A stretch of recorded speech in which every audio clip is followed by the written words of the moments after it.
Você já parou para pensar que a sua empresa pode estar pagando impostos a mais? O nosso sistema tributário é bem complexo e é comum as empresas pagarem mais do que o devido. Saiba que é possível recuperar os valores dos últimos 5 anos e reforçar o seu caixa. A Fortus Tax é especialista no assunto e já ajudou muitas empresas nos seus 18 anos de atuação. E o mais importante, você só paga pelo serviço depois que o dinheiro estiver na sua conta. Fortus Tax. Pagar o justo é o nosso forte.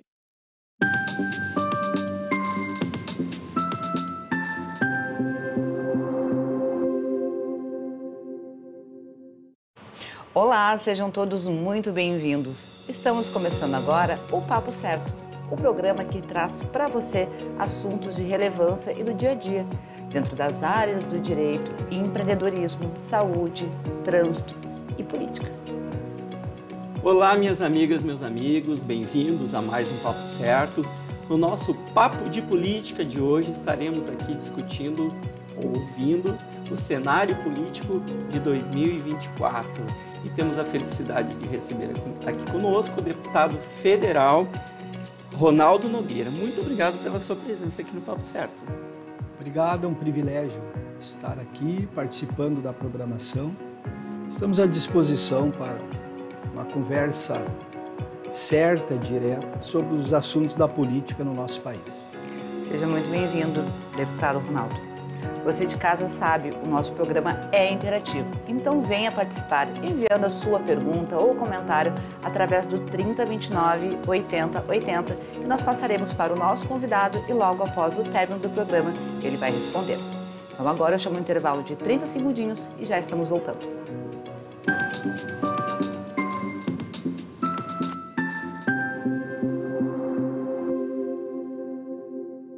Tá difícil encontrar o profissional certo para a sua empresa? Precisa de alguém detalhista para aquela vaga no financeiro? Quem sabe um criativo para o marketing?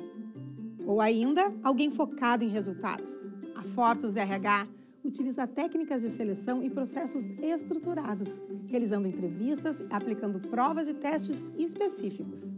Tudo isso para buscar a pessoa certa para a vaga certa. Fortus RH. Conectar pessoas é o nosso forte.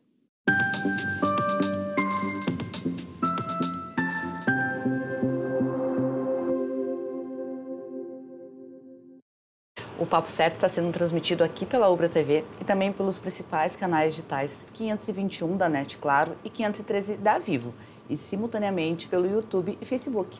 Essas plataformas que vocês já podem ir lá compartilhar. Então, deputado Ronaldo Nogueira de Oliveira, é bem completo seu nome, muito obrigado. Então vamos ter aqui a nossa primeira pergunta. Qual foi o seu maior desafio como ministro do Trabalho? Veja bem, primeiro é importante nós fazer um relato da profunda crise econômica que o Brasil estava enfrentando ali 2015, 2016, 2 anos seguidos de PIB negativo, o desemprego em ascensão, só em 2015 e 2016 mais de 3 milhões de trabalhadores tinham perdido seus empregos.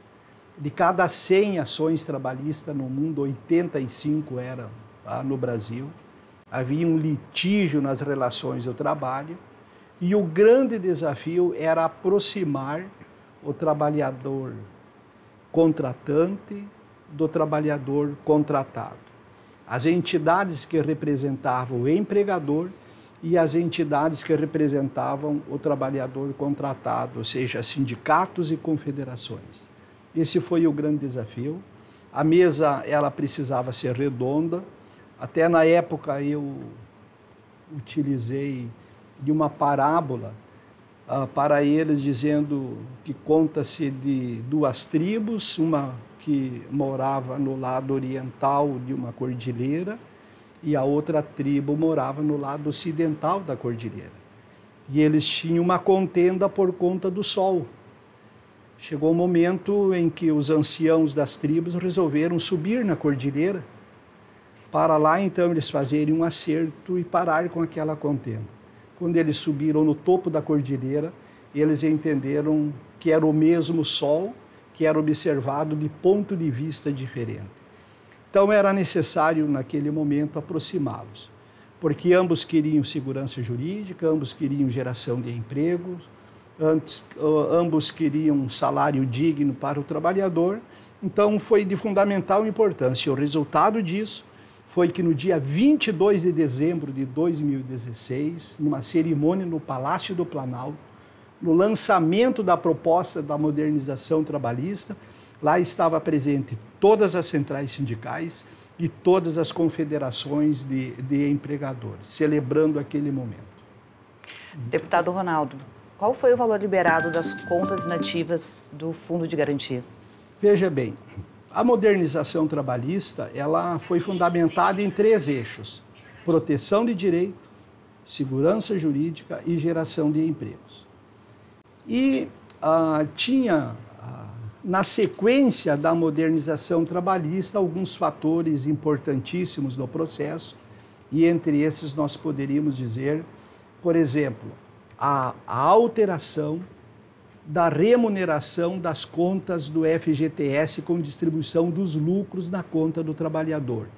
Isso foi feito. Agora, no mês de agosto desse ano, nós teremos a notícia dos bilhões que serão distribuídos direto na conta do trabalhador. E lá naquela época, deputado, qual foi o valor liberado? Porque isso teve um impacto também em toda a economia, não só para o trabalhador, mas tem todo um efeito multiplicador que a gente chama, não? Tem um outro fator que seria a liberação das contas inativas do PIS, PASEP e FGTS, que nós precisávamos, era um dinheiro que estava parado, a remuneração era baixa, o trabalhador não tinha expectativa de ter acesso a esse dinheiro e foi liberado tanto as contas inativas do PIS, PASEP como do FGTS, em torno de 44 bilhões de reais foi injetado na economia, beneficiando mais de 22 milhões de trabalhadores lá em 2017. Então, veja, além da modernização trabalhista, que tinha o objetivo de trazer segurança jurídica nas relações do trabalho para gerar empregos, mais de 6 milhões de novos empregos foram criados depois de 2017 até hoje.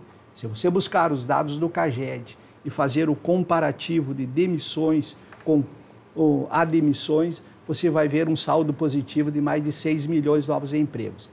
A alteração da forma da remuneração das contas do FGTS com distribuição dos lucros na conta do trabalhador e, para aquela época, a liberação do saque das contas inativas, que beneficiou mais de 22 milhões de trabalhadores, com mais de 44 bilhões de reais injetados na economia.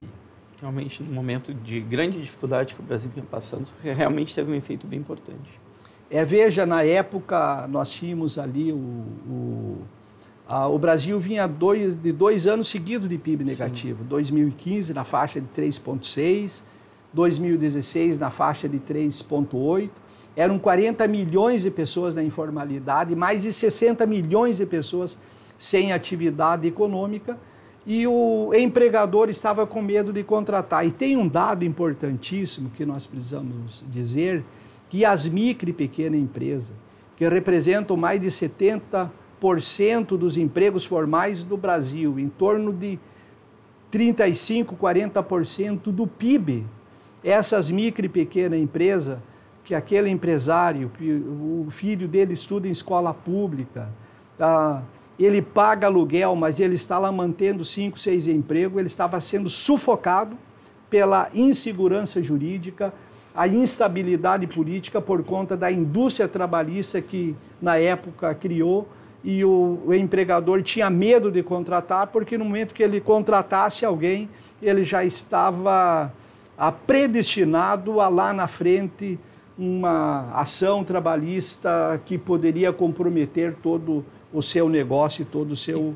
E isso parou. Graças à modernização trabalhista, os litígios reduziram em mais de 40% e tem segurança jurídica de 40% nas relações do trabalho. Que dado bem importante esse. E o senhor acredita que teve, desculpe, Amanda, por favor, um impacto também no crescimento do Brasil por conta da reforma trabalhista? Com certeza. O desenvolvimento econômico ele depende de alguns fatores, que é a estabilidade política E o Brasil não tinha estabilidade política porque nós vínhamos de um processo doloroso, um processo de impeachment. E o presidente que estava ocupando o cargo não tinha apelo popular. Então, aquilo gerava uma instabilidade política no país. Mas depende também da segurança jurídica, isso é fidelidade dos contratos. E nas relações trabalhistas não existia segurança jurídica. E a infidelidade dos contratos era notado por todos os empregadores. Então, a partir da modernização trabalhista, nós podemos observar a segurança jurídica nas relações do trabalho. Isso foi fundamental para que o emprego retomasse. Aquilo que eu falava lá na época, que tem 4 atores do desenvolvimento. O trabalhador que detém os ativos do capital, o trabalhador empreendedor é aquele que arrisca, aquele que põe o negócio, o trabalhador operacional, que é o trabalhador técnico, o trabalhador contratado, e o governo que entra com a regulação e a arrecadação. Sem capital não tem empreendimento, sem empreendimento não tem emprego, sem emprego não tem salário, sem salário não tem consumo, sem consumo não tem arrecadação, então não tem o que fazer. A mesa tem que ser redonda e um tem que trabalhar para o sucesso do outro, porque o sucesso de um depende do sucesso do outro. Deputado, eu gostei muito das suas considerações em relação à classificação dos níveis de trabalhadores, porque eu vejo muitas pessoas, influentes inclusive, que não classificam o trabalhador que possui o capital, que ele corre o risco também do capital, o trabalhador empreendedor, e aí eu me classifico, eu aqui como sócio de alguns negócios, eu me classifico também como um trabalhador e o trabalhador operacional. Eu gostaria de destacar e parabenizar o senhor por essa inclusão dessas 2 categorias aqui, do trabalhador que tem o capital e o trabalhador empreendedor, porque de fato são toda essa cadeia. Parabéns, e queria deixar registrada essa minha consideração aqui. Bom, agora a gente vai falar sobre a reforma da Previdência. Eu gostaria de saber a sua opinião sobre ela. Veja bem, no meu entendimento, o aposentado no Brasil ele vem sofrendo duros golpes ao longo de 30 anos. Primeiro, no governo de Fernando Henrique Cardoso, em 1995, ele instituiu o fator previdenciário. Depois, no governo do presidente Lula, em 2003, ele instituiu a obrigatoriedade de contribuição de 11% para o servidor público aposentado. Foi quando criou os fundos de pensão e os fundos de pensão precisavam ter uma sustentabilidade, então foi instituída a obrigatoriedade de contribuição de 11% pelo servidor público. Depois, no governo da presidente Dilma, em 2015, foi instituída a regra 85-95, tempo de contribuição mais idade, 85 para a mulher e 95 para o homem.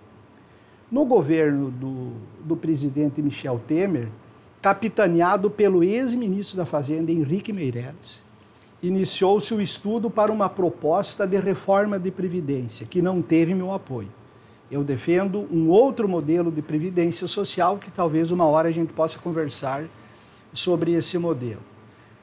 E no governo do presidente Jair Bolsonaro, em 2019, então foi votada uma reforma da Previdência, que também não teve o meu apoio, que instituiu a idade mínima de 65 anos para o homem e 62 anos para a mulher. E agora, em 2024, no governo do presidente Lula, a gente vê uma injustiça que se repete, onde as aposentadorias que são superiores a um salário mínimo tiveram um reajuste menor daqueles índices que foram reajustados ao salário mínimo. E isso leva que o aposentado venha a perder o seu poder de compra ao longo. Existem casos aí de aposentados que tiveram o seu benefício há 10 anos atrás, por exemplo, era equivalente a 5 salários mínimos e hoje, se comparar com o salário mínimo de hoje, dá em torno de 3, perto de 4 salários. E isso é significativamente notado um poder de ganho às aposentadorias de quem tem o direito.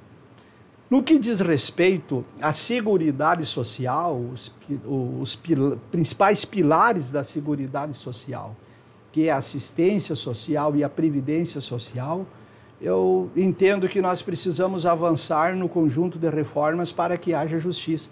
Não é possível você ter modelo de previdência social, pessoas beneficiadas com aposentadoria de 50 mil, 70 mil, 80 mil, 95 mil, tem casos de 300 mil de aposentadoria.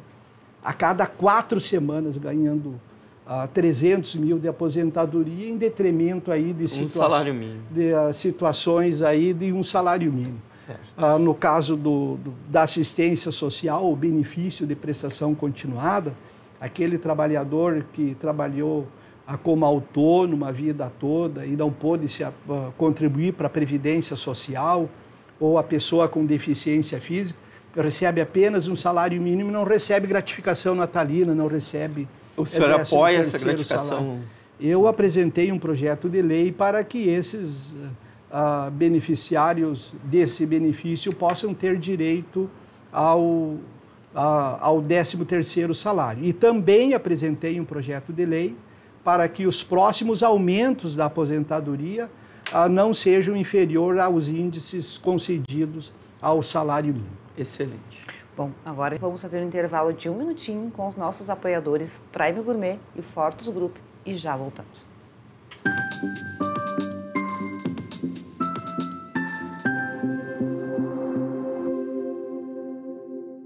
Que tal ganhar o prato do seu acompanhante? Com esse app você compra um e ganha um. Simples assim. Vale também para ingressos e hospedagens. De Gramado para o Brasil, o Prime Gourmet traz experiências incríveis para você. Baixe o app grátis e assine quando for usar. Já somos mais de 500 mil aproveitando esse guia gastronômico e turístico. Faça parte desse clube também. Para o cliente, economia e experiências em dobro por 1 ano. Para o parceiro Prime, clientes selecionados. Uma forma elegante de utilizar descontos.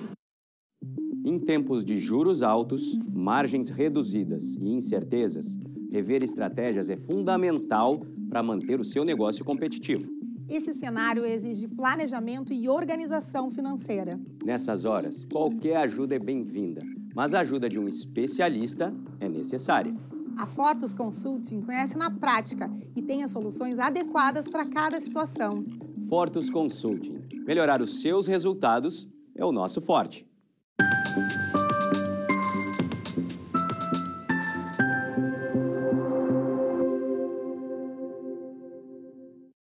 Voltamos e o Papo Certo está sendo transmitido para todo o nosso estado, assim pelos canais digitais e também YouTube e Facebook. Deputado, o senhor está no seu 3º mandato como deputado federal. Qual a sua principal bandeira? Nós estamos trabalhando como titular na Comissão de Administração e Serviços Públicos e Comissão de Fiscalização e Controle.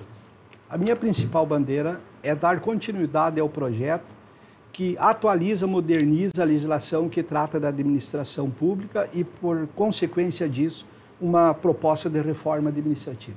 Não é possível o governo continuar com gastos excessivos e o Brasil com uma dívida pública que compromete mais de 80% do PIB.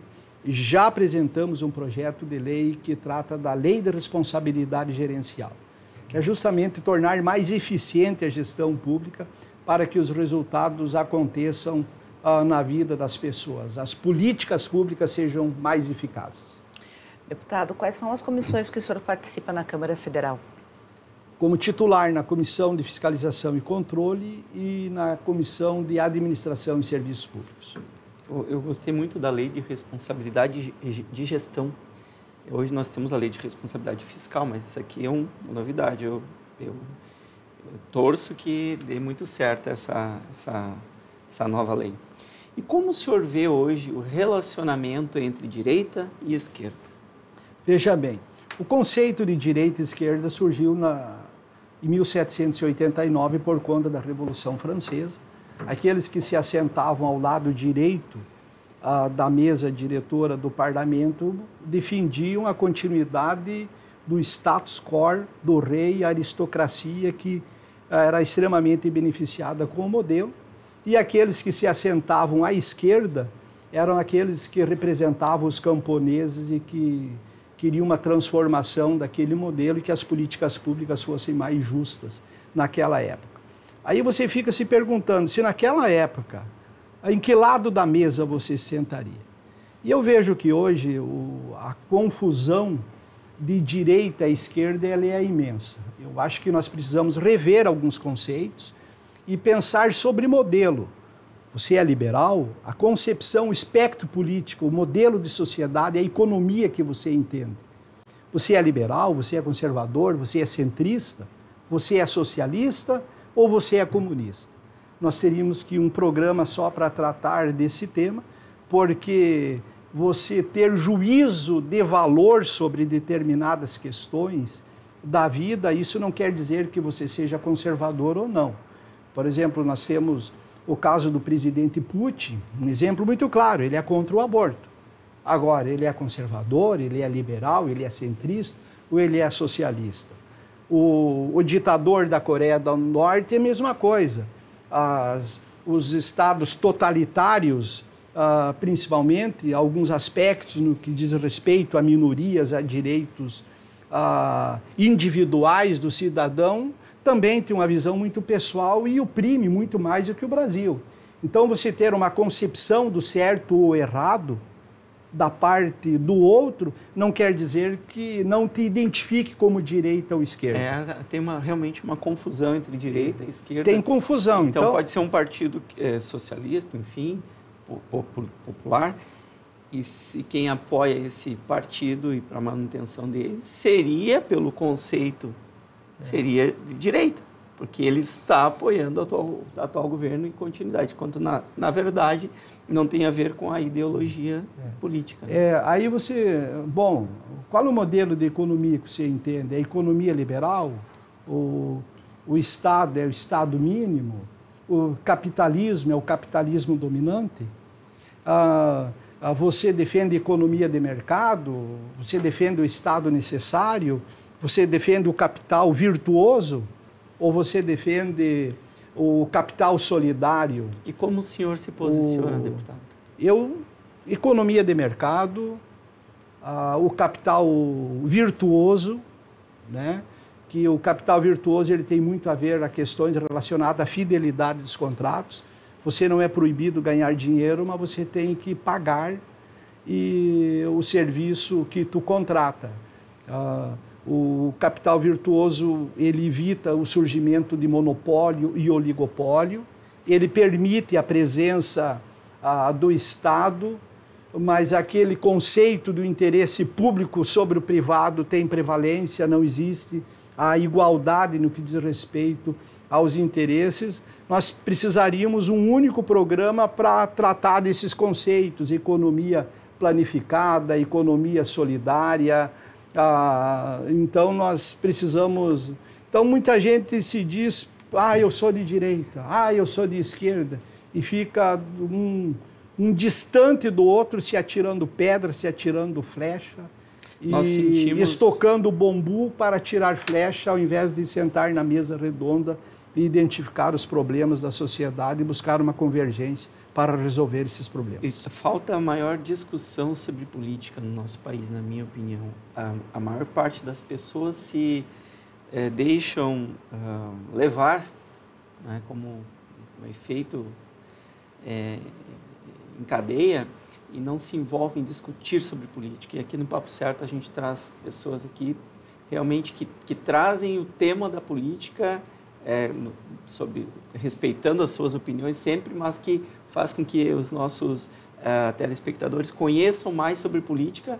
Aqui a gente não está falando de política partidária, a gente está falando de conceito de política, de gestão do país, da nossa comunidade. Bom, continuando, deputado Ronaldo, o senhor considera que o parlamentarismo seria positivo para o nosso país? O parlamentarismo ele seria positivo desde que fosse permitida somente uma reeleição para a mesma função no Legislativo. No modelo atual, em que permite reeleições infinitas no Legislativo, isso possibilita o carreirismo e o fortalecimento de oligarquias, eu não vejo no atual modelo o parlamentarismo como uma boa saída. Eu penso que nós precisamos avançar no sentido de ter propostas de alterar esse modelo, aprimorar esse modelo, somente uma reeleição para a mesma função. A única atuação do parlamentar no orçamento que seja para fiscalizar o orçamento, votar o orçamento e definir aonde esses recursos serão aplicados e terminar com as emendas parlamentares, porque isso você daria maior legitimidade, então, para o Executivo exercer as suas ações e o parlamentar atuar na sua função, que é legislar e fiscalizar. O atual modelo, ele precisa ser aprimorado. No atual modelo não vai dar certo. Quem vai ser o primeiro-ministro? Renan Calheiros, Arthur Lira, e etc, e aí você vai. O senhor acredita que a gente tem um momento político, ou terá nos próximos anos ou décadas, a possibilidade de um plebiscito para essa definição? Nós precisamos pensar essas transformações para as próximas gerações. Sim. Eu tenho 2 propostas de emenda constitucional para que a eficácia dela comece a acontecer a partir do ano de 2036, porque as alterações elas serão graduais, a sociedade vai absorvendo isso sem trauma, para que pelo menos o país do amanhã, para as gerações futuras, seja melhor do que hoje. O modelo atual não tá certo. 20 milhões de pessoas vivendo nas favelas, mais de 15 milhões de analfabetos, 6 milhões de pessoas não tendo onde morar, mais de 14 mil obras inacabadas, uma dívida pública de mais de 80% do PIB. Então, esse modelo está falido. Nós precisamos aprimorar para que a geração futura não pague um preço altíssimo. Como o senhor vê hoje em relação ao emprego?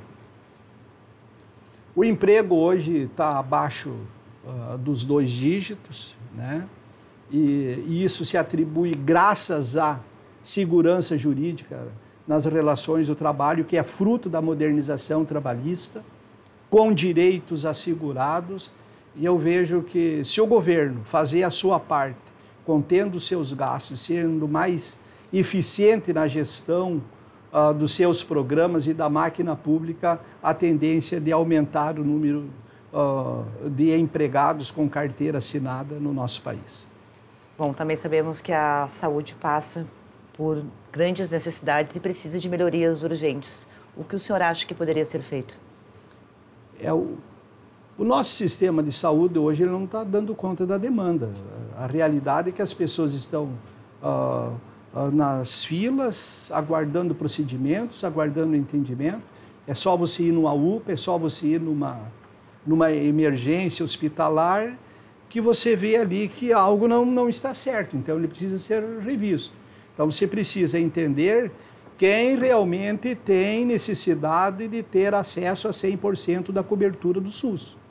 Eu acho que a cobertura do SUS, nós precisaríamos rever as faixas de cobertura para que somente aquelas pessoas que realmente precisam. O SUS vai cobrir 100%, 75%, 50%, 25% ou zero. Para quem tem muito, o SUS não cobre. Então, a gente tem que rever também essa questão. A própria tabela do pagamento do SUS hoje, ela não é nem um pouquinho atrativa para as especialidades médicas ou empresas especializadas. Em relação à moradia, acredito que seja que temos um minutinho. O que o senhor acha que poderia ser feito em relação a moradias ainda? A questão de moradias, hoje o Brasil, nós temos um déficit habitacional de mais de 6 milhões de moradias. 6 milhões. 6 milhões. São 20 milhões de pessoas vivendo nas favelas e moradias precárias. Então, precisa haver um processo de investimento maciço que concilie meio ambiente com moradia, para que as cidades sejam mais sustentáveis ambientalmente e que dê condições de vida com dignidade para as pessoas ali viverem. Bom, deputado Ronaldo, agradeço muito a sua presença e já está convidado a voltar aqui no programa para falarmos mais sobre política. Tá Tá, obrigado. Os ativos do FGTS são mais de 500 bilhões de reais. 500 bilhões. Que, se você investir, priorizar a moradia popular, eu tenho a plena certeza que em curto tempo nós teremos condições aí de zerar o déficit habitacional no país. Excelente. Muito obrigado, deputado. Obrigado a todos que nos assistiram. E deixo um abraço grande a todos aqueles que são auxiliares, então, aí dos nossos processos legislativos, auxiliares aos nossos políticos, que também ajudam aí na condução política. Bom, então ficamos por aqui. Meu agradecimento especial ao Luciano Medina e também Paulo Bogado, que estão conosco aqui no estúdio. Então esperamos vocês amanhã, 20h30, logo após Cadeira Cativa. Até lá!